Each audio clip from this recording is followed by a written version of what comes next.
एक दिन एक लड़की अपने पिता से पूछा, पापा क्या आप कभी मेरी वजह से रोई हैं? उसके ऐसा पूछने का कारण ये था कि उसने कभी भी अपने पिता को रोते हुए नहीं देखा था। इस सवाल के जवाब में पिता ने कहा, हाँ एक बार कुछ ऐसा हुआ था जब तुम्हारी वजह से मैं रोया था। ये सुनकर लड़की उस बात को जानने के लिए उत्सुक हो गई कि आखिर वो क्या बात थी जिसने उसके पिता को रुला दिया। इस उत्सुकता को शांत करने के लिए पिता वह किस्सा सुनाने लगे। बात उस समय की है जब तुम काफी छोटी थी। एक दिन मैंने तुम्हारे सामने 3 चीजें रखी, एक पेन, एक सिक्का और एक खिलौना। मैं ये जानना चाहता था कि तुम उन चीजों में से क्या चीज उठाओगी। उनमें पेन बुद्धिमत्ता का प्रतीक था, सिक्का धन का और खिलौना मनोरंजन का प्रतीक था। मैं ये सब बस एक जिज्ञासा के कारण कर रहा था।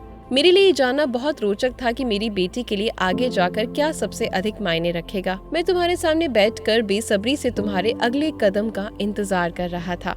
मैंने देखा कि कुछ देर बैठकर तुम उन चीजों को देखती रही, फिर घुटने के बल चलते हुए उनकी ओर बढ़ी।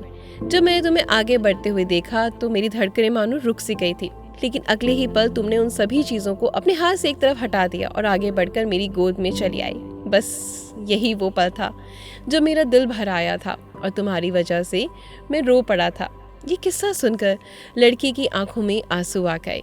हर पिता के लिए उसकी औलाद बहुत ज़रूरी होती है और हर औलाद के लिए भी उसके माँ बाप बहुत ज़रूरी होते हैं, लेकिन आजकल के समय थोड़ी बहुत चीज़ें उल्टी होने लगी हैं। शायद यही कलयुग है जो आज के समय में माता पिता तो पूरी शिद्दत से अपने बच्चे को पालने में अपनी पूरी जिंदगी निकाल देते हैं, लेकिन वहीं 2 बच्चे भी अपने एक माँ बाप को नहीं पाल पाते।